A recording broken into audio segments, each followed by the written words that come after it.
Hey, She-Slayers, and welcome to another episode of She Slays a Day podcast. I am your host, Dr. Lauryn Brunslick, and today's guest is a wonderful, wonderful woman who is doing great things within chiropractic, and I'm excited for you to hear from her because she's awesome.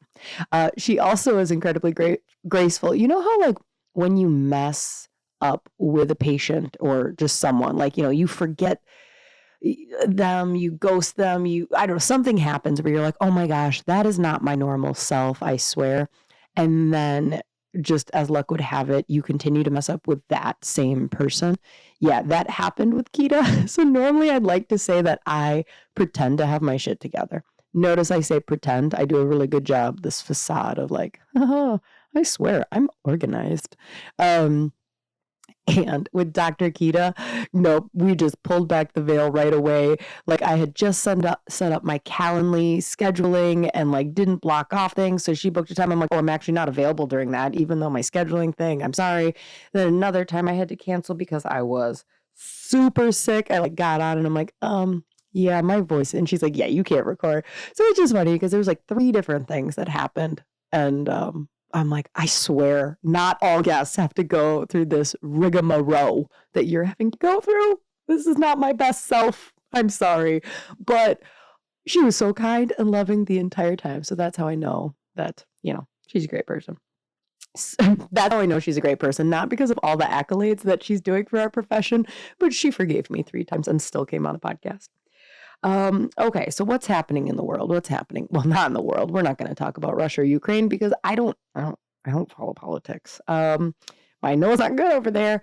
I will tell you, in my world, I had to cancel an afternoon of patients for the first time in 11 years, and it pissed me off so bad. Oh my gosh. So it's hard because, 10 and a half years ago, what would happen is I would just stay myself and send everybody home and then drive home on my own. And so it's not really an example of how bad our snowstorm was, although it was pretty bad. It's more a story of like, this is what happens when you have a big team and they all live a half hour away. And, you've got 65 people on the schedule and you're like, 50 of them are going to cancel because they shouldn't be on the roads. But like, do I keep my staff for the 15? Anyway, so we ended up having to cancel and I was just pissy about it. Will say that our text system that we just started using last year was very helpful in doing it. We've gone through 3 different text systems and, living in Wisconsin, having to mass cancel for a snowstorm or whatever reason, emergency, it's not something that you don't think about. We've almost had to do it. There's been many times over the last 11 years that I've wanted to be able to send out a blast text message about a snowstorm. And the previous ones just made it a pain in the ass and is probably part of the reason we didn't mass cancel. You know what? I actually blame my current text messaging system for being so easy to cancel people that I did it for the first time. So screw you, sked. No, it's a joke. It's a joke. I should also say this is not a promotion for sked. I'm not getting paid at all. I'm actually paying them. Not to talk about them. That'd be weird. That would be really weird. I'll pay you if I can talk about you on my podcast. But anyways, so canceled, everyone goes home. Great. Yay. The roads are terrible. But, I get home at 2:00, 1:30. And for the next 3.5 hours, all I do is just like, do I enjoy the snow day? Oh, of course not. Do I take this? Because my kids had a snow day. Do I take this as an opportunity to be like, yay, bonus afternoon where we're all together. Let's go drink hot chocolates by the fire. No. I did not do that. I came home, sorry, and thought, well, what can I do? What can I work on to still salvage this day and feel productive? So anyways, just in case you were wondering how that whole like, Lauryn, are you becoming less of a workaholic? It's happening, I think. I didn't end up working because I saw what my brain was doing of like, okay, you're frustrated because you're not being productive. Your inability to go an afternoon without being productive when the world gives you such a chaotic situation that you have no control over. What if you did just rest? So I don't know. I quote unquote rested, but I was pissy about it. And then at like 4 o'clock, I look out and I'm like, the roads are completely fine. We didn't need to cancel.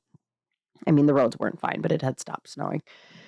So anyways, really no end goal in that story except for telling you like on my mission, working on it, people, becoming a better person. Are you becoming a better person? I hope so.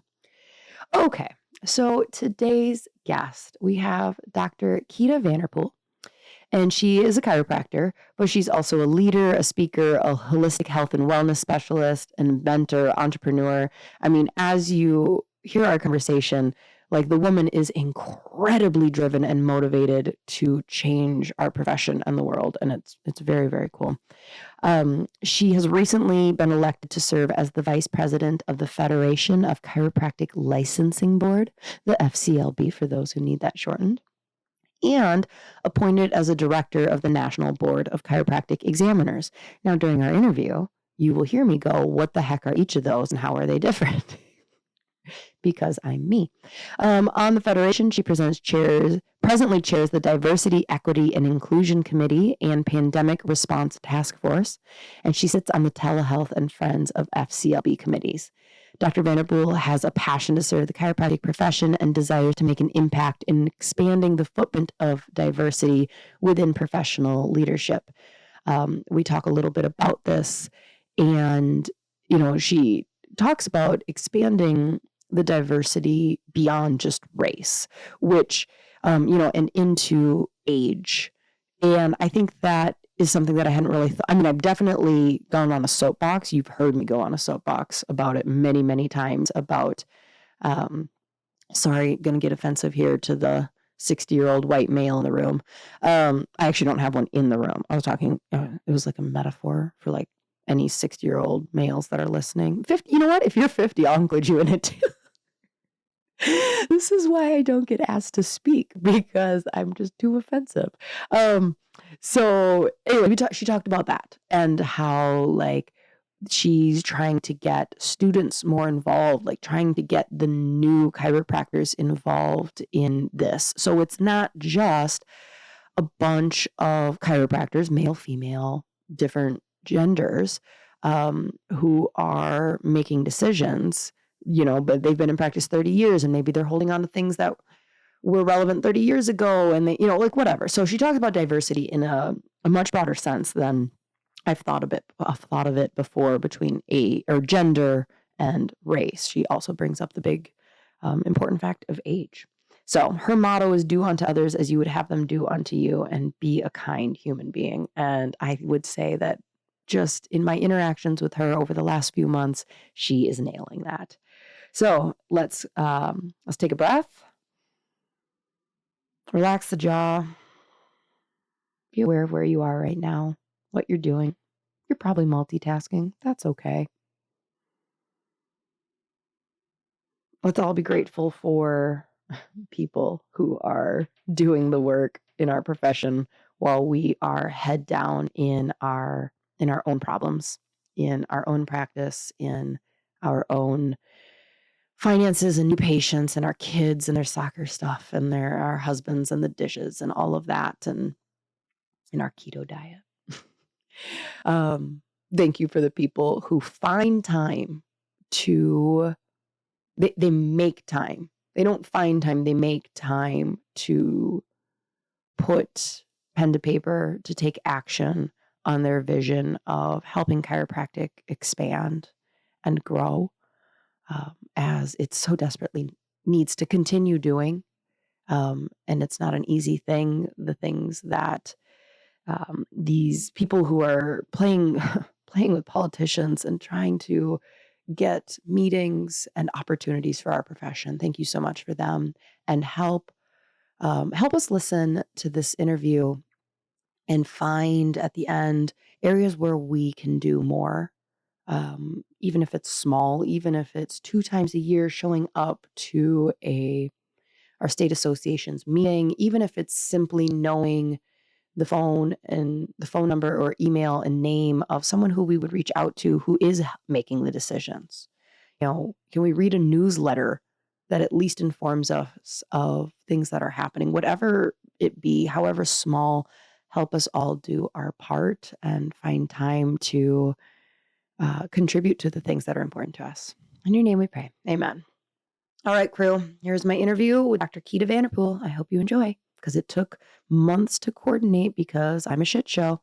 Welcome to the She Slays the Day podcast, Dr. Keita. Thank you. This has been a bit of a process, us connecting. Yeah. But I believe that it was all for divine intervention, that today we are just going to be both our highest selves to have a kick-ass episode. So we weren't meant to do it back in November. We weren't meant to do it in December or later December, but now is our time. I agree 100%. Okay. So for people, so like I saw that you were speaking the other day. I saw on Facebook that you were being interviewed by someone. Who were you speaking to? That was Dr. Bill Morgan, the president of Parker University in Texas. Oh, so no big deal. No big deal. Just talking to the. So do you do a lot of interviews? I do, actually. I had quite a few a couple of years ago. I was actually invited to go on their stage and speak to their audience of students a few years ago. And Dr. Bill and his wife, Claire, invited me to come down there. And I've known Dr. Morgan and his wife for quite some time. And I met him through one of my really good friends, Dr. Angela Salcido, here while Dr. Morgan was practicing here in Washington, D.C., working for Walter Reed. So we go way back, honestly.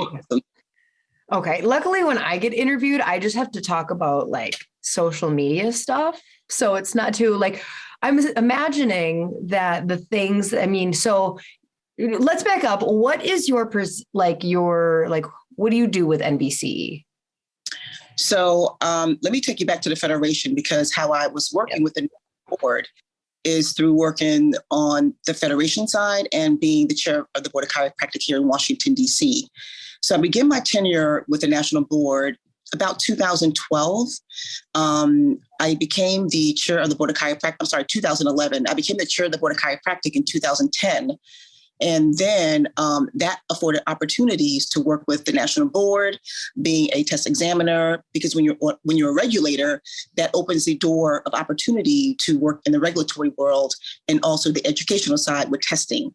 So that's how I got my start with the National Board. So I was on the test examining committees, EBAS, which is Ethics and Boundaries committees, where I tested students to become doctors, their last phase of Part 4. On test committees, they have doctors or regulators come in. They fly you into the National Board headquarters, where you actually sit with a bunch of other doctors, and they go through this process of creating the National Board tests. So that was really a highlight of my life through this profession of going from a student to a practicing doctor to seeing the other side of the fence, where actually that's the space where you get your license and the space where you actually test to become a doctor of chiropractic. So it's been a lot. It's been a wonderful journey through my processes of going through the Federation. And I'll just tell you one thing about the Federation is that I ran for office as the alternate director back in 2013 in California. And I'm an ambitious person. Lauryn, you're very ambitious too. And you're a go-getter. And when I see something I want, I go for it. I may not know how to do it, but I'm going to jump in anyway, because I think that anybody can learn anything. So I became the alternate director of the Federation for Chiropractic Licensing Board back in 2013.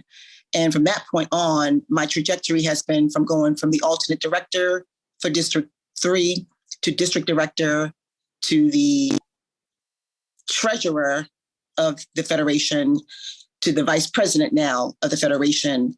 And while the vice president was just elected this past May in 2021, that afforded me opportunities to work as a director on the national board. So now I sit not testing students anymore, but I have a seat as a director for the national board, along with being the vice president of the Federation for Chiropractic Licensing Board.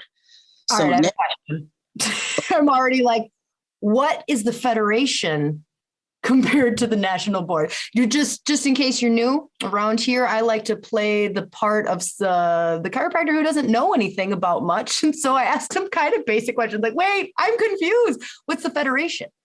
All right, the Federation for Chiropractic Licensing Board, the FCLB, is an association of regulators. So basically, I'm the chair of the Board of Chiropractic in Washington, D.C. Every state has a regulatory board that regulates chiropractic.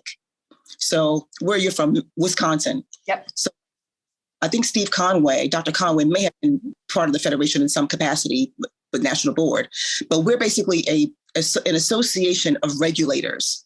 And so we have 5 districts that come together to talk about regulatory issues, to see how we can promote best practices. The Federation also has a repository of information for the bad guys. So if you needed to do a background check on a doctor and you need to find out who they are and if they've had any grievances, you can contact the Federation, and we have a repository of information so we can distribute to the public, not the public, but to the actual state boards. And we also have a continuing education repository called PACE, where we credential different programs for continuing education. So there's lots of things that we do. Okay. So like the national board makes sure that you learned what you did in school. Absolutely. But the Federation is kind of like, are you following your state's rules? Absolutely. Okay. Regulation. It makes sense. It makes sense when you explain it, but I was just like, wait, I'm so confused. Which one do you like more? Which one do you like? Which one is a bigger pain in the butt? They're both a pain in the ass, but I will say this to you because it's a pain in the ass, but in a good way, because it's just us 2 girls. Don't worry about it. Okay, great. Yeah, because when you think about it, you need policies to set how you're going to practice the scope of practice. And so when I think about it, as the chair of Board of Chiropractic, I said, how can I create better access to healthcare in Washington, D.C.? And I work in an underserved community. So I wanted to make sure that laws were created to help support access to care, but also protecting public protection. So I had to make sure both were in sync. And so we were able to offer the community educational resources. We used to have open houses to inform the public of who we are and what we do. We're not just putting a hammer on people, on doctors of chiropractic, but we want to have this open door policy where we want you to feel comfortable that we're here for you, in the sense of making sure you're practicing in the right way, but also our main job is public protection to make sure that no bad guys are coming in and trying to harm patients or our constituents. And so I was able to create some laws. My team and I were able to create laws that were actually beneficial for creating better access to healthcare in Washington, D.C. for particularly the underserved population here. So in that process of, I feel like we live in a very dichotomous world, right? Where it's like, either I completely agree with the law you're trying to put into place, Keita, as a chiropractor, or I completely think you are what's wrong with this profession.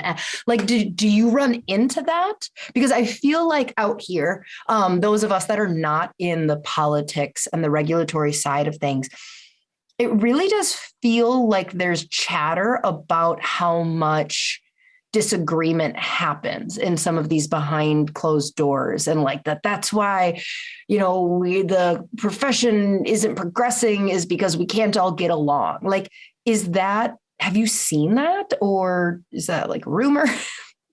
Well, let me tell you from my perspective as the chair of the Board of Chiropractic in Washington, D.C., we have a pretty diverse board, number one.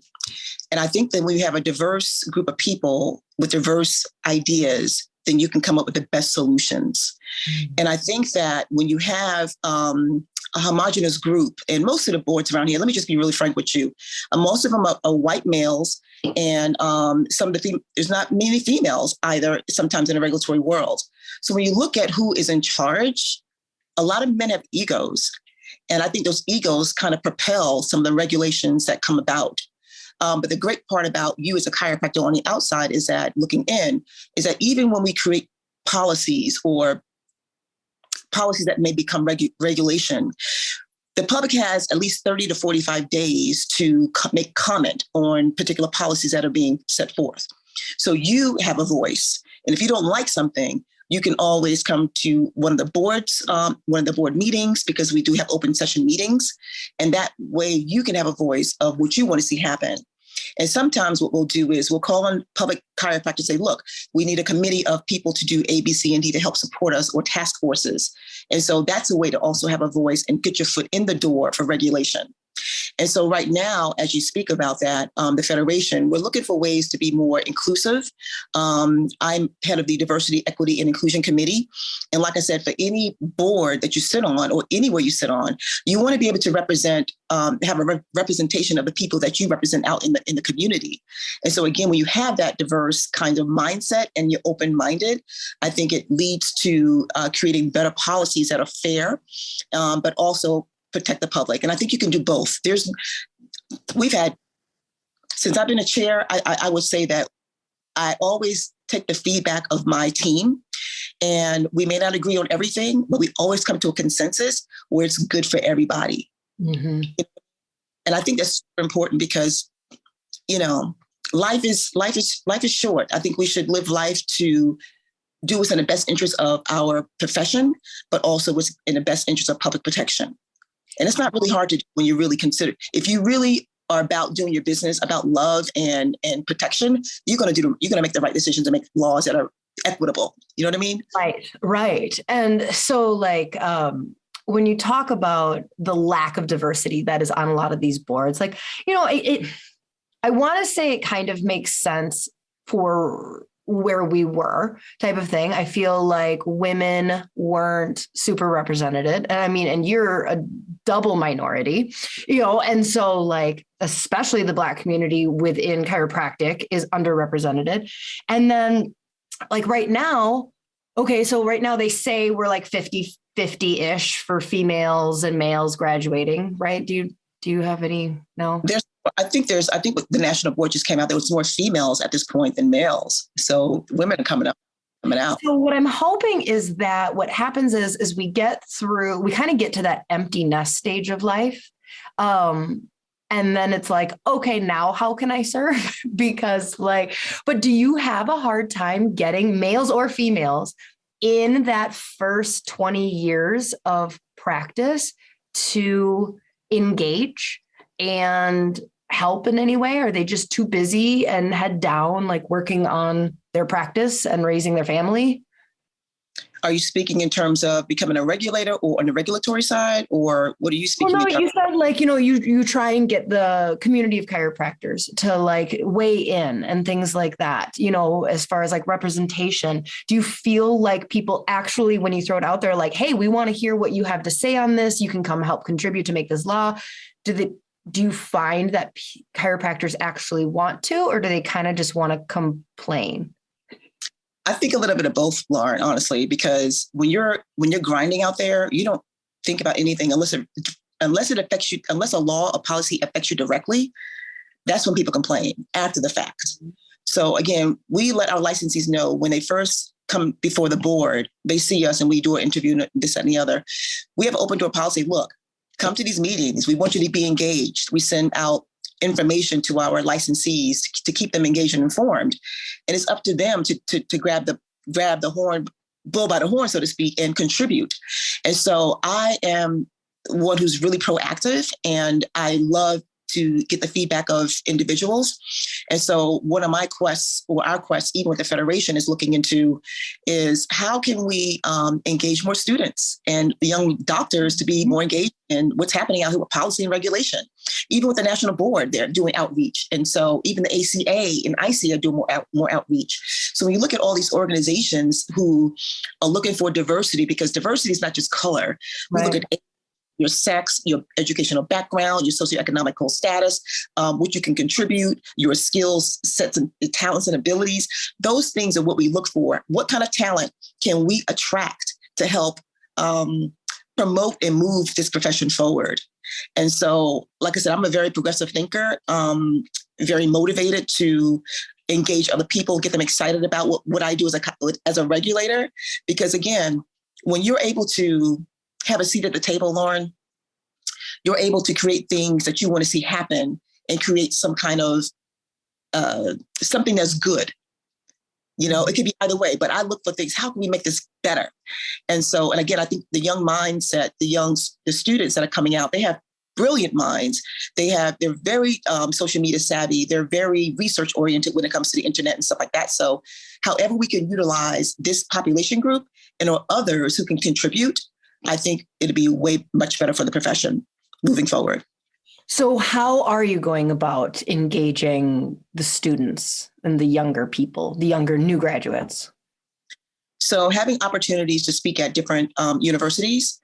I had an opportunity to speak with SACA, the student ACA. And so I wear many different hats, so I'm able to engage on all levels with students, and I'm a mentor. So students have come to me and texted me and called me, even as a preceptor, a location as a preceptorship location. I'm able to take in new doctors who are trying to be licensed their last quarter in school. They're able to come here to kind of get a look of what we do in our office to see how they're going to want to move forward. And so I had an opportunity to work with this one preceptor that was from Palmer College. And she was amazing, very smart, very proactive, had a lot to offer, even my practice, so to speak. So, and had great ideas concerning regulation and what her concerns were. So again, any way I can reach out to students, when I go to the national board, when I, how do I say this? When I go to my different states to actually go to different sites, I'm able to engage students there. So I've been pretty proactive when it comes to engaging students over the last, probably 12, 13 years now. Awesome. So when it comes to the individual states, so I always forget, is Washington really liberal or is it Oregon with like the scope of practice? Oregon. And then the other one's like really strict, right? I'm always like, one of you is really strict and one of you is really liberal. And then we've got like, how do we have, I guess we live in the United States of America where we are allowed lots of, but like when it comes to a profession like chiropractic, how do we have such diversity amongst the states of like what you're allowed to do and what you're not allowed to do? Like, and you may not know the answer to this, but like, is that a similar thing that happens to dentists and like OBs, like, or MDs? Like, do they have such a wide spectrum compared to our profession of like what they're allowed to do in one state versus the other? That's a very good question. And again, regulations are based on the people who sit at the table. Mm-hmm. And some of the laws or some of the regulatory language is antiquated. Like some policies and regulations have not been updated in over 15, 20 years. And so you have people like me who are coming on the board now, even my colleagues that are on the federation in the different districts. They find out that every so often they do a sunset review, is what they call it, or a review of the regulatory language. What can we update? What do we need to dismiss? What do we need to get rid of? And so when I came on my board in Washington, DC, we were still doing an examination for students for people to become licensed in Washington, DC. And so when I came on, I was like, we need to get rid of that because we could be sued. There is no standard. There's no psychometrician to help evaluate the soundness of the exam. It's subjective. And we needed something that was actually up to date. So we ended up taking the National Board Part 4 as being one of the requirements. And even North Carolina now has jumped on board with that. So now you see that, you have people that sit at the table that say, look, how can we update these laws and regulations so that it makes it not just easier, not easy for people to come in, but how do we update it so that we're current with the current situation in society today? So again, I can't answer the question for the MDs and how they do things, but again, it's who is sitting at the table at your state board and who's creating these laws. But at the end of the day, those laws are not just created by, those regulations are not just created by us. We can create them, but it still has to go through a process with the governor and or mayor or city council to pass those regulations, those policies, so they can become actual regulations. So there's a process, Lauryn, and some things take a long, long time. Some things don't. Sometimes, the powers that be don't like some of the language you put in there, like prescription or things like that, if you're a chiropractor. So a lot goes into it, but a lot really depends on the higher ups where these policies are shifted to the next plate on the table. And they make a decision on how, if they bless it or say, no, rewrite that. Okay. So I love your, you've called yourself a go-getter. And I can tell. So I was on a board in my small town, right? Like just a nonprofit board. When I joined, I was like 32, and like this female, entrepreneur who's going to come and help with ideas. I have ideas. And I was really kind of candidly told that's cute, young buck, but I've been on this board 20 years. We've tried that. That didn't work. The whole we tried that before and it didn't work thing is probably one of the most annoying things ever. But how are things received when you come in? Because it sounds like you come in and go I think that this is antiquated and we should rethink this. And how has that been received? When I came in as a member of the board, there was just one doctor and myself. And so it was easy for me to come up with ideas because let me just be straight with you. So for 3-4 years before I became the chair of the Board of Chiropractic, I've always came to see these meetings. I wanted to see what was happening at these Board of Chiropractic meetings. Either they were canceled or something happened and they never happened. And so one day I said, I'm going to become the chair of the Board of Chiropractic. I made a declaration. 2 years later, I became the chair of the Board of Chiropractic. And because I had all these ideas of what I wanted to do, Lauryn. And so I say this because people like you who have thoughts and ideas that are going to be progressive, some people are intimidated by that energy. Mm-hmm. And gaslight, and they try to tamper you down and hush you up, so to speak, because you're too ambitious. And so I didn't have that problem because when I became the chair, we were looking for other people to fill those vacancies that were on our board. And so when we were able to fill those vacancies, we had a whole team of people. I had 6 goals I wanted to meet when I became the chair of the Board of Chiropractic. And we met all 6 of those goals within a year and a half. Why? Because they had a great leader, me, thank God. And when you have people that motivate people and excite them, they want to be on that train of success with you. Mm-hmm. So it's unfortunate that many boards, and even sometimes when you're in higher levels of organizations, sometimes my ideas are tempered down, and sometimes I'm told to sit in my chair, so to speak, and just hush up a little bit. But you know what, Lauryn? I'll have my day, you'll have your day, because that kind of attitude of gaslighting only shows other people's insecurities, and it only shows that they're not ready for the next level. It only shows that they don't want to be progressive. They want to be, what's the word I'm looking for? They want to discriminate against talents and abilities that's going to really move things forward. They're afraid of progression. And so when you see it for what it really is, then you're like, oh, it ain't just me. They're not ready for you yet. Mm-hmm. Even I look at you on social media. A lot of people aren't ready for people to take it seriously. And when they do, they embrace it because they're like, oh my gosh, I wish I could do that. And how can I be more like Lauryn? Because you're out there, and I love your candidacy. I love your honesty. I love how you present yourself. You're honest and authentic. And a lot of people are afraid of authenticity. So I get it, what you say, because I've experienced some of those similar things in other boards and things that I've been a part of.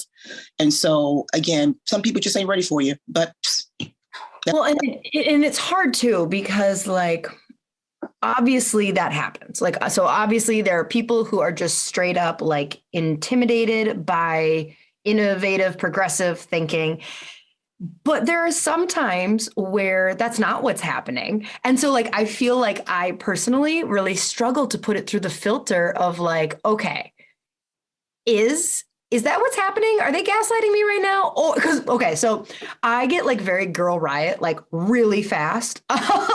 So Kirby, who you got to meet at the conference, will be, let's say we're watching a commercial. Okay. And I will pause the television and I'll be like, oh, hell no. Can you believe that they just had that actor say that to his actress wife? And like, that is the most misogynistic thing. And like within seconds, Kirby will be like, hold up. Like, no, slow your roll. And he'll be like, if she would have said the same thing to him, it would have yada, yada, yada. And I was like, oh, okay. Yep. You're right. And so I feel like sometimes I do have a hard time just being so like almost defensive of like, yeah, okay, maybe you're right. Maybe that was a bad idea, but it's hard. We're all learning, right? We're all just putting it through filters of, should I be offended right now? But I think also that people see a reflection of themselves. And so a lot of times when you take things in, you're seeing it from your view and not from a whole view. My friend used to say, Keita, you're monocular. You need to have binocular vision. And I'm like, oh, okay, what does that mean? And then I was like, oh, so I'm seeing it through my filter of my past experiences, what I've experienced, what I think is egregious, what I think is insulting, what I think blah, blah, blah, blah, blah. And so when you know yourself, and when you get to know even spiritually, because this goes deeper than just the physicality of it all, Lauryn, honestly, when you know who you are and you know yourself, and like I said, when people gaslight you or whatever, you have to also think, is there a lesson to learn in this? Honestly, because am I seeing something in myself that I need to correct and check and recheck and make some corrections and adjustments? And sometimes it is that, or sometimes it's blatantly exactly what you see. So I think that even for me, as I grow within myself and even spiritually, I'm learning to step back and say, look, Keita, how do I not take this personally? And I've been attacked a lot, trust me, in my profession, with regulation, with all kinds of things. But at the end of the day, I have to be true to myself and say, Keita, what lesson is there to learn in this? Give myself some grace and some love and say, you know what? That person is that person's struggling. So I'm not going to get pissed off and mad because they're struggling. I'm going to pray for you. And so when you think of it in those terms and receive it in a different way, then you're able to change the channel or turn the tide, so to speak, so that you're not full of anxiety or feeling like you're being accosted and feeling like you're being gaslighted and things like that. You know, and then when people see that, when you start being really true to yourself and who you really are, then you're not offended anymore. Yeah. I just also think that telling someone I'm going to pray for you is like the biggest mic drop move, passive aggressive, like, you know what, Bill? God bless you. I'm going to pray for you, motherfucker. Just kidding. Absolutely. Because again, when you're coming from a place of love and other people just bad, negative, you're vibrating on a different frequency and everybody ain't there. And so that's why I say too, I don't get pissed off when patients don't come in. I'm like, look, something may have happened. You could have been in an accident. I'm good. I'll see you when you get here. I don't take it personal anymore. I used to be like, oh my gosh, you're late. We're going to charge your fee, blah, blah, blah. Nah, because things happen in people's lives that you may have no idea of. And people are struggling psychologically with all kinds of things too. So I have to remember what space are they coming from? And I can always maintain my frequency because when I stay here, I'm not subject to coming down here to their level. They have to come up to me. So when you think of it, spirituality or frequency and what people are going through, we are a 3-part being, mind, body, and spirit. So I take the approach of my physical is the ego. Like, I'm not feeling that. I'm going to be pissed off. That's ego, right? Mm-hmm. So when you learn to kind of step back and say, you know what, they going through something, I'm good. I'm good. So you said that when you became the chair, you had 6 goals. I won't make you try and remember all of them. But what were some of the goals that you like brought into that position with you? So I wanted to make sure we had newsletters. So we started a newsletter. We did open houses so that we can engage the public. We also created the first workforce capacity report that basically gave a synopsis of what's happening in the nation, where the chiropractor is located.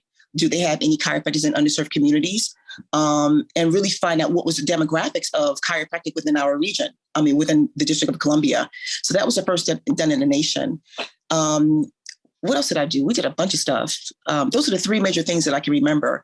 And then the other thing that we tackled was how do we create better access to healthcare? And so I was kind of wearing 2 hats at the same time because I wanted to make sure that policies were in place for public protection and access. But on the other side, as a chiropractor, I wanted to make sure that we were able to somehow incorporate Medicaid chiropractic being a paid benefit for the constituents in Washington, D.C. So I was kind of wearing 2 hats, but I wanted to I separated those to make sure that I did not commingle the 2 while the chair of the Board of Chiropractic. So I had a team that I created on the other side of the fence where, as a chiropractor, I had a team with Dr. Angela Salcido, Dr. Jay Greenstein, and John Filardo from the ACA. We were able to sit in front of City Council, talk to the mayor about our plight to really how do we create access to the underserved community by being a part of, the Medicaid plan. And so that's what I was going to ask. So like when you're talking about access to healthcare, is it like making sure that chiropractic is a paid benefit of Medicaid? So as a chair of the Board of Chiropractic, I didn't do that. I wanted to create policies for access to care, which is public protection access, right?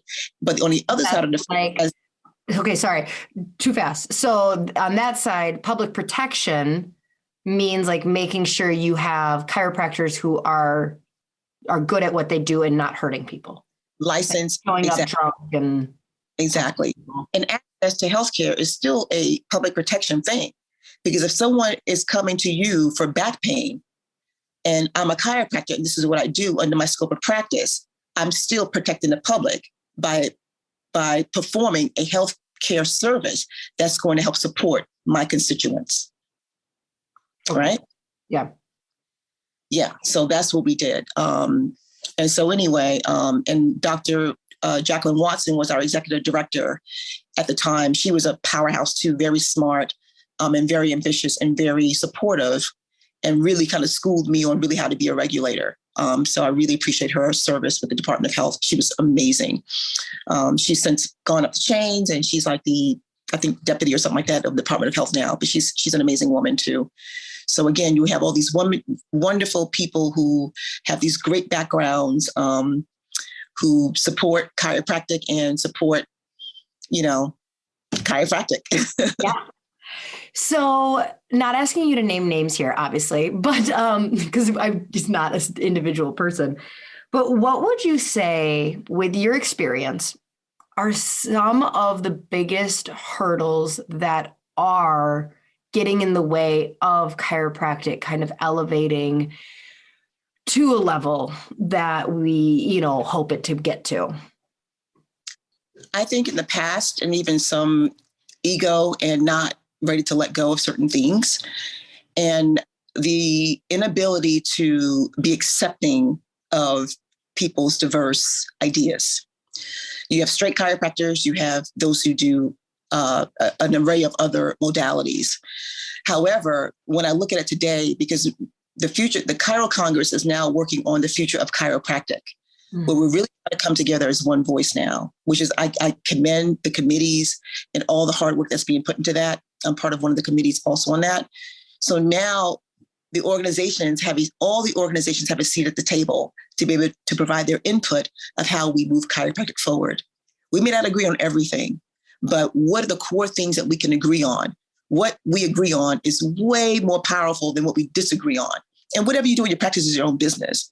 But as one voice, we're now working on a project that should be ready, I think, within the next 2.5 years or so.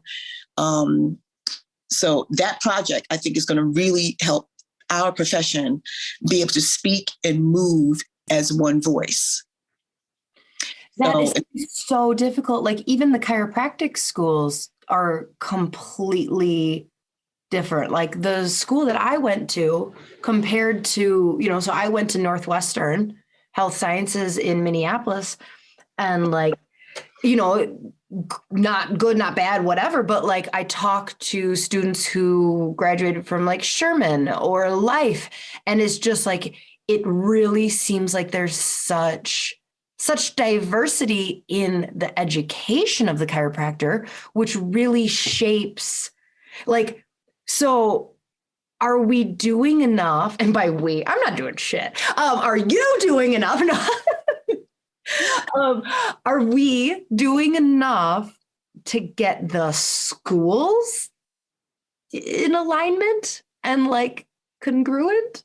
Like, cause doesn't it kind of start with, cause like a lot of students come in and like how they end really depends on what the school told them they believe and what they do and what they should do and what they shouldn't do. And so it kind of comes back to like, how can we still have so much diversity amongst the schools and what's happening? And is there a goal of getting that less diverse, or is that not what we want? Do we want more diversity? Like, do we want multiple schools teaching different things? Because then it gives people the freedom of choice to go. You just talked in a really big circle. Can you find the question there? Yeah, I can. And so here's what I will say to you. The CCE, or the Council of Chiropractic Education, their role is to make sure that each school is abiding by certain competencies. That's the cream of the crop right there, the CCE. The guidelines are, you go by these guidelines or we're going to take your accreditation. Boom, right? Now, each region, like I went to school at Life University in Marietta, Georgia, very diverse school. We had so many different techniques we could learn, different programs. The school was large. Further out west, where you went to, Northwestern, is a smaller school. And so I think a lot of that is a reflection of the doctors that are teaching you, the philosophy of the school. I think diversity is good. I mean, because, we had Sid Williams, and he was all about life force and stuff like that. The basic premise of chiropractic is the same, Lauryn, no matter where you go. The basic premise is the same. And I think if you have that foundation, you can expand or retract based on that.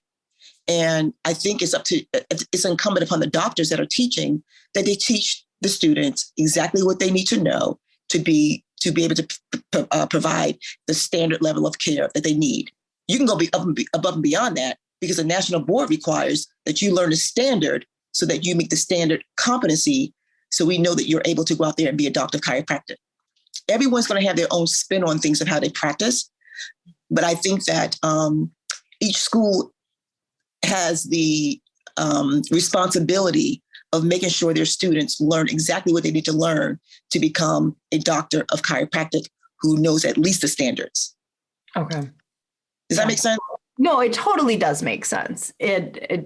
Yes. And it kind of goes with what the Committee for Chiropractic Progress, is that what that committee is called? Yeah. It's kind of, Christy Hudson was on a few weeks ago, and she is also a part of that. I want to be a part of that. All my friends are a part of it. I want to know, and she was kind of just, again, talking about like, yeah, we don't have to all practice the same way in order to believe some of the most important same things. So I get that when applied to the schools of like, your spin on it, can be different and people can seek that out. But as long as we're all teaching, these basic things. So let's go back to chiropractic. Like, you're in so many wonderful committees. I'm like, so is this be the NBCE portion? Can we talk about like where you started, like helping test questions and like helping pass? So let's go to the national board. Okay, first of all, side note, I think we talked about this in Florida. And do you remember Wisconsin about 10 years ago where they tried making their own exam? I heard about that. Yeah. So it's gone now, thank God. But just to talk, you were saying how like DC was doing it and you were like, we could get sued. And you talked about the reasons you get sued. Oh yeah, that was going on in Wisconsin. So basically I graduated in 2010. I was supposed to graduate in November. And if graduating in November, I wouldn't have been able to qualify to take the state licensing test until January. But in January of 2011, the state of Wisconsin decided that they were going to make their own Part 4 boards, basically. And you were going to have to go and sit in a room with some Wisconsin, probably white male chiropractor in his 50s or 60s or 70s. And they were going to decide what you needed to know. And they were going to decide whether you were good enough to practice. And so Northwestern, God bless them. If I ever say anything bad about them, they don't deserve it because they saw the writing on the wall that was going to be a mess. And so they basically said like, show of hands, who's even thinking about practicing in Wisconsin? And so there was like, a good chunk of us because it's Minneapolis and it's right there. And they're like, you graduate in October. And so like, because you had to like apply. So if we graduated in October, you could take the final jurisprudence test in December and you wouldn't have to do all this. And so there was this whole group of us that like, I don't know how they made it legal. Hopefully like Northwestern's like, Lord, no. We still had to like do stuff. It's not like I had a month off, but somehow like they're like, yep. You got your hours in. Great. And so we graduated early, so we didn't have to do it. And the people, like there were chiropractors that were delayed over a year in getting their license because they were only holding the test twice a year. And if you failed the first one, you couldn't you couldn't take the next one until July. And it was just, I think that's part of how Steve Conway's organization, because Wisconsin has two organizations. And I think Steve Conway was a part of like making the second one, saying like, we got to get this test out of here. Like, this is not okay. But anyways, there was no question in that. That was just a side note story. So when you're participating in like deciding what questions are important, how do you even begin to go like, all right, well, they've written down they're a doctor, but now we got to test. Like, are they a doctor? And we have like an hour to do it. How do you go about deciding what's important, what's failing? On the national board? Yeah. They have this whole process, Lauryn. It's so incredible. And I can't even go into details with it because it's just so much. But like I said, you have a bunch of doctors that get in the room. We have these books that we go through and they pick out questions for us to look at. And they say, and then it goes through another process of a psychometrician, and they do all this kind of numbers and statistics and all this and all that. And they decide what questions go in and what questions don't go in. And so that's test committee. I can't give any other information, but I'm just saying that they have a really intense process of what happens to make sure that test is psychometrically sound. And I didn't even realize all these words and what they meant and this, that, and the other. They have a statistician, a psychometrician. His name is Igor Himmelfeld. Amazing, smart, freaking What's genius. A psychometrician? He's the guy who studies that question to see if it measures up to be a good question, a hard question, easy, or one that's a free fall, so to speak. And it goes through this, it's like doing statistics on stuff. And that was my worst subject ever. But it's like doing statistics on questions. And it's a whole mathematical process that it goes through. And so I think it costs about $1,800 or something like that per question to create a question. It's some kind of number, and don't quote me on that. But and I'm still new to the national board, so I'm still learning some things. But it's expensive to create questions. And it goes through this whole rigorous process. And so I have a lot of respect for everyone who sits on those test committees, who works at the headquarters at National Board, and all those leaders and persons who they're in the supporting staff and personnel who actually run this machine. It's pretty freaking incredible. And I'm honored to be a part of it, to be able to see firsthand what's being done. Because as I said, Lauryn, as a student, you see, oh, the big national board. Oh my God, I got to take the national board. It's so freaking scary. And then I'm in practice, passing the national boards, taking the test, and actually a director. So the trajectory of my career has been phenomenal in seeing the growth of myself and how, it's like the birth of a student to like its life cycle. And I get to see it all the way through. And it's really exciting to see that. And it's exciting to see that we have a nice board of directors who also represent the population of doctors that are out there now. But not only that, you have friendly faces. We are a friendly, open, just a really good group of people. And I remember growing up and seeing the National Board people, everybody looked scary. It was like, it looked scary. And it just, and like you said, even with you, with the Wisconsin board, you said, look, I got to sit in front of these old white guys. This is going to determine my fate. Because they like me or don't like me, that can determine my fate. There is no measurement of how good you are as a doctor when you put your subjection in it. That's why you need a psychometrician to help take all the subjectivity out of it. Is this person going to actually practice the standard of care? Is that person going to be able to provide a standard of care that is acceptable to be a doctor? So that's... Now, yeah, you said you did testing too, right? Oh yeah, I went to all 13 schools. So I flew around the whole United States. I went to every school. I tested different, at different schools.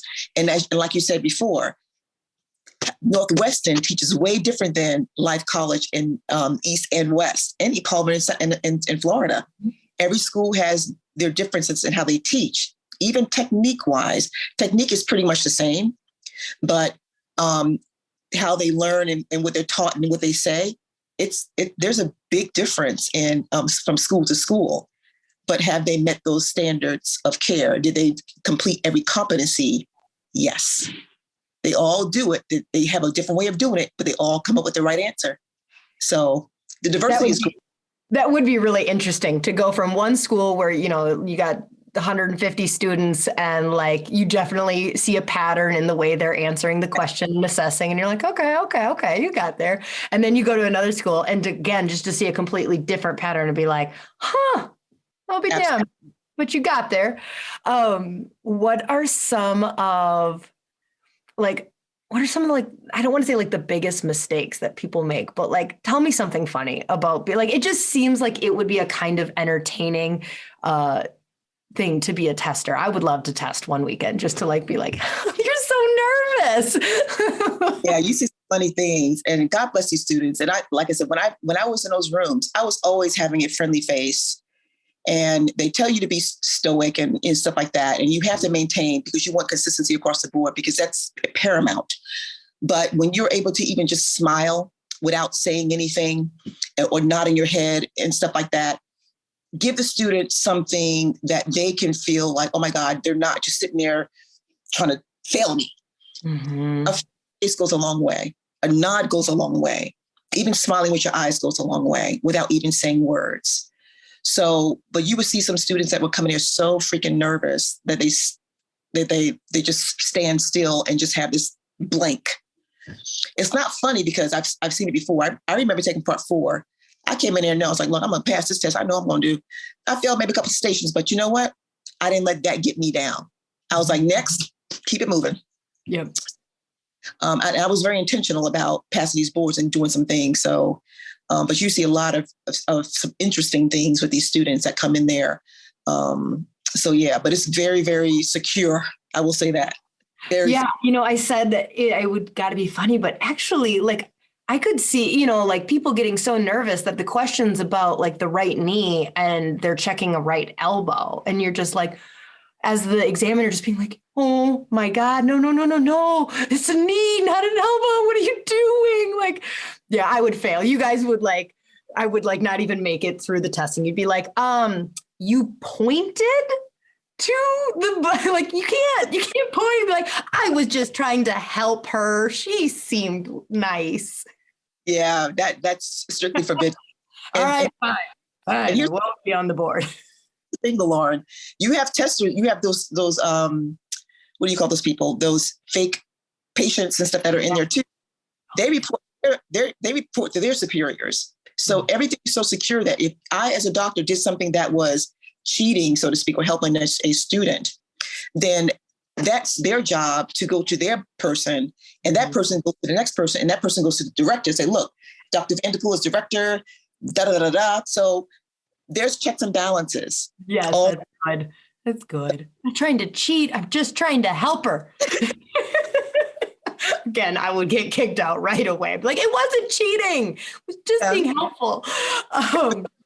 Funny thing, I will say this one funny thing, that you have students that are going there. The technique center, the technique is, just like, I'm a little dyslexic myself. So sometimes you have people that sit up on the wrong side, and at the last minute, they get the right side. So you're like, oh my gosh, thank God. In my mind, I'm like, oh my God, thank God they did that. So like that'll happen. But, for the most part, like I said, it's a very secure test. We try to make the students feel as comfortable as possible before they even take the test. Dr. Oots will go in front of the audience, or whoever's, one of the directors, myself included, will go in front of the students and talk to them about, hey, look, we hope you pass this test. Thank you for taking this test. We're excited that you're going to be new doctors. You give them some encouragement so that you take away some of that anxiety. And that really is supportive of, the students, because we want good students to come out to become great doctors and continue to learn. And as you were talking, Erin, you're talking about policies and creating policies and things like that. If you were interested in becoming a regulator, I would say reach out to the state board, find out what you need to do to become a regulator, to become a part of the process. And I know, like, we're appointed by the mayor here in Washington, DC. You may be appointed by the governor. A lot of time it's not what you know, but who you know. And so start making those conversations, because again, when you look across the country, we certainly need people who are going to be great regulators, because I'm going to give up my chair at some point. I'm going to need someone to succeed me, who's doing what I'm doing or beyond what I'm doing. And you want those good ideas to come in, because the profession may be changing regulatory wise. A lot of things are coming down the pike. COVID stuff is coming down the pike. Policies are changing. It's going to affect how we practice in our future. And so we're going to need people who are going to be progressive in their thinking of how we can really support our profession moving into this next era, whatever it may be. It's a lot. Yeah, it really, okay. Should have asked this probably about 40 minutes ago.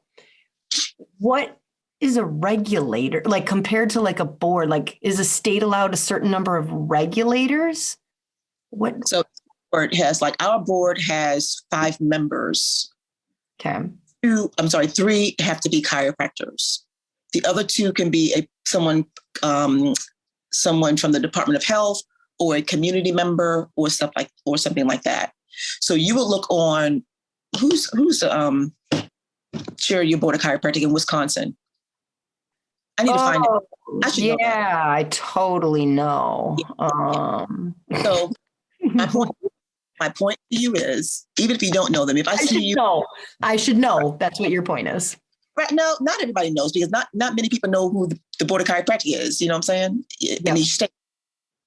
But it's incumbent to find out who that chair is and who's on that board, because being able to connect with them they may have, when a seat comes up or available, they may be able to talk to the boards and commissions of that state and say, look, we have a vacancy. I want to nominate Lauryn to be part of the board as a member. They put your name in a hat. You have an opportunity to put your name in a hat. And then when it's time for them to process or approve someone, you're already down in the pike for that next position. Mm. So, like I said, when I became chair of the Board of Chiropractic, I was nominated by someone. And then each other year I was asked, do I want to continue to serve? And I said, yes. So the boards and commissions, each state has a board and commissions committee where you're able to say, look, I want to be part of the board. How do I become a part of that process? And that's another way to do it also. But like I said, each state is different. So my is to create more diversity amongst boards in the United States of America. I think Washington, D.C. is probably the most diverse board. We had white, Black, Asian, Latina, you had bisexual, gay, lesbian, or whatever. And so I think that having, like I said, a diverse board really, it speaks to the population that we're serving. And I think that diversity is so important in as far as creating policies that are going to be fair, equitable, and just having different ideas that come to the table. You know what I mean? Mm-hmm. So, but again, DC probably has the most diverse board in the nation. And so again, like I said, diversity is not just color, but out West, you may not have it many Black people or people of color, but you have people of different backgrounds, ages, and things of that nature. You know what I mean? Yep.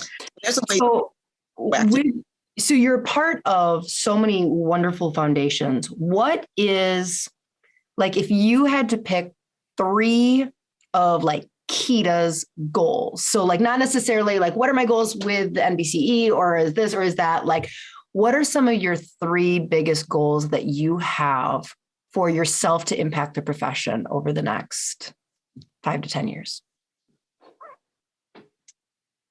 The first goal is to be my authentic self and really be who God created me to be. A lot of times I kind of like tap down a little bit, so to speak. You can't tell because I'm super ambitious, but I feel in my spirit that I can do more and say more. The second thing would be to increase the diversity within our profession. And that means, how can we get more young people of different backgrounds? How can we create a more level playing field? Because that's important when it comes to creating these policies and regulations. Mm-hmm. And the third thing would be, I don't know the third thing, Lauryn. I want to see this profession come together. I want to see us speak as one voice. I would say the future of chiropractic. I want us to make sure this program that this thing that we're doing is rock solid, and that people know, like anywhere you go in the United States of America or even across the world, they know what we stand for as chiropractors. Speak as one voice. That will be super, super important for me to see that through. Yeah. So those are my goals within the profession itself, I would say. Yeah, small goals, you know. Diversity. More cohesiveness is cool. It's fine. Okay. So then final question is, when it comes to getting involved, what's the baby step? Like, not, I want to be a chair and be going to my capital and having a ton of extra responsibility, but like, what is the baby step for people to get more involved at a regulatory level? Well, don't discount, I want to be the chair, because I said in the declaration. A lot of work, Keita. I don't want to do that. Okay, so if you wanted to get started within regulation, the first thing is going to your state board to see who's sitting at those seats, who's on your regulatory board. Reach out and say, look, I'm interested in becoming a part of a committee just to get involved, get my feet wet. How do I do that? Start going to some of the meetings, and that way you can kind of hear what the language is in the dialogue, in the dialect. And it's not, don't let it be intimidating, because you're super smart anyway. And you, as a practicing chiropractor, have a lot to contribute, because you're out there abiding by those rules and regulations. So you think to yourself, how can I make that rule better for the public? How can I make this twofold? Public protection and making sure people have access. And if you have those two things in mind of how you can create that thing, then you can be a part of it. You might be able to be a part of a committee, be able to promulgate some language that's going to be supportive in that arena, and even volunteer your time. So that's one part. Because in order to be on the federation, you have to be a regulator. That's the first thing.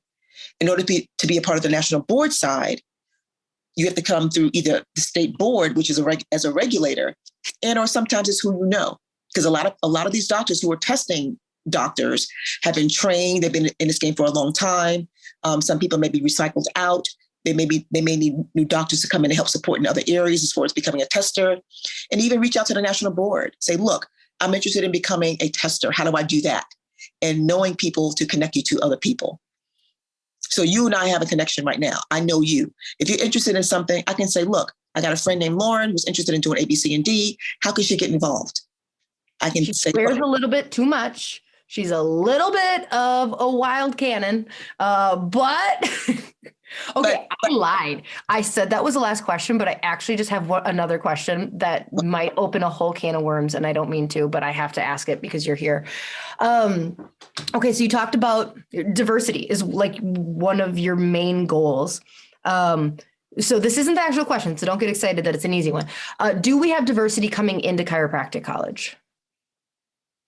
What do you mean?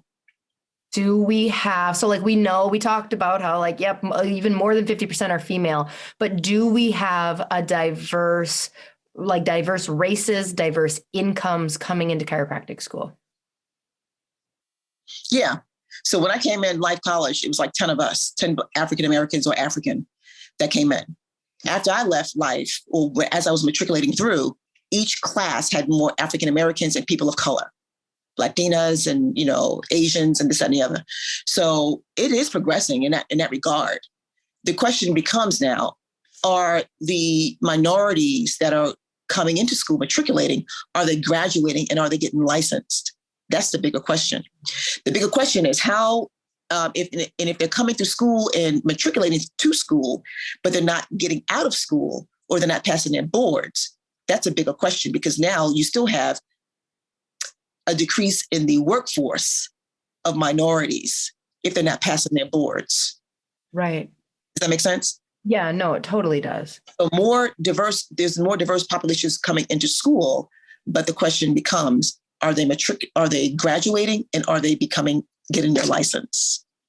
And does chiropractic have, what's it called? Where like you would go and work in a lower socioeconomic area? What was that called? Where you get forgiveness on some loans or we have that program, right? Yeah. Mm-hmm. There. Okay. No, I'll say yes or no. No is because it's not a federally mandated program for chiropractors. They do it for dentists, for doctors, Mm-hmm. and it's not a federal program. Now, your state can actually create their own program to support that effort. I tried to do that here in Washington, D.C. and almost got it, but it didn't go far enough. But it's not a federally mandated program. But like I said, each state can decide if they want to say, look, you work in an underserved community, let's go ahead and do this for you.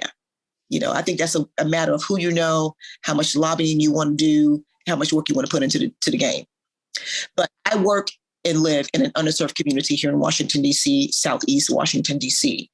And so even though I applied for forgiveness here's what I do, Lauryn. I still apply for the application for it and let them tell me no. So that's what I used to do. I like that because I just, you got this student who graduates with hundreds of thousands of dollars of debt. And I picture, they want to make money. They have to make money.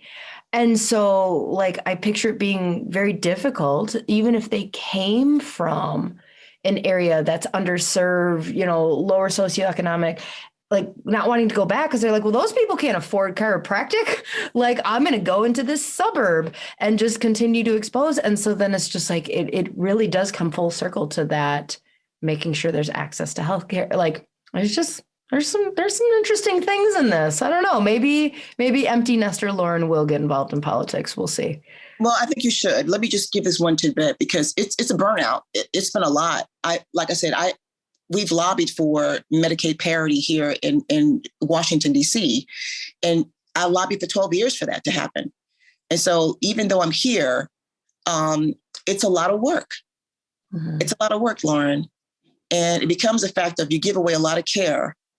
We get paid pretty decent with the Medicaid program here, but it's a lot of work. And so you have to think about yourself.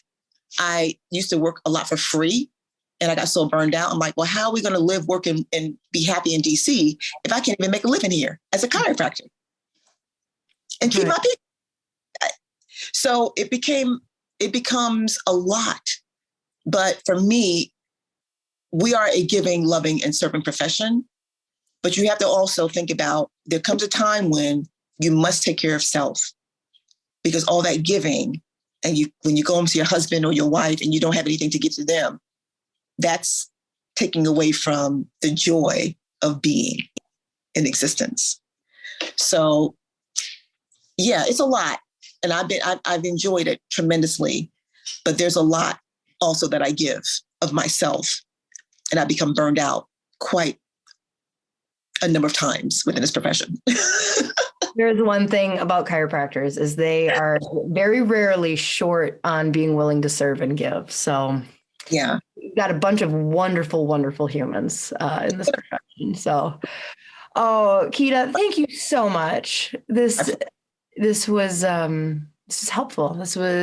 I always feel uncomfortable talking to someone who I really know nothing about their world, especially when they're like, it's one thing if I'm talking to a non-chiropractor, but it's humbling to talk to someone like you who does so much behind the scenes, and I just have no idea about any of it. And I'm just like eating my bologna sandwich and complaining. So thank you. I appreciate you having this platform for me to really discuss this, because not many people know, and a lot of doctors want to know how to get involved. And I appreciate the question, because we do need more people who don't know, who are interested. And you just jump in, Lauryn. You just jump in. You do it for everything else. And the next step is you've treated. Patience. Now, how can you serve on a higher level? And I always ask God, what can I do that's going to really support the bigger picture of it all? I've practiced for 20 something years. And now I'm to the point where, how can I reach a larger audience and make a bigger impact? And how you do that on the other side of the fence, where you create laws, policies, and things that support how we practice. That's where you should be right now. You still dealing with a puppy right now, so maybe a year. Whatever it is. Where are you most active? Yeah, what social media platform are you most active on? Where can people keep up with what you're doing? Facebook right now, but see, I'm trying to be a slayer like you, trying to get that social girl. I'm trying to be like you when it comes to TikTok, and I love your stuff on Instagram. So my goal this year is to be more internet savvy and more social media savvy, and I plan to do that with your help. Excellent. All right. Well, we'll find some conference that we're at, and we'll give you a tutorial. Okay, good. Okay, so Facebook is Keita Vanterpool. We'll have that below. What is your Instagram? Is it? I think it's Keita Vanterpool again, Dr. Keita Vanterpool, I think. There we go. We didn't get too creative. There we go. It's my name. That's. Oh, Keita, thank you so much. She Slayers, at least maybe if you're a student, check out what's happening with SACA, just find out with your state, who's your board? Who would you, if you got in trouble, who would you want to be calling right now? If you're upset about a rule, who would you call? Just so you have their name. That's one step. It's a baby step in the process. So until next week, She Slayers. Bye. Bye.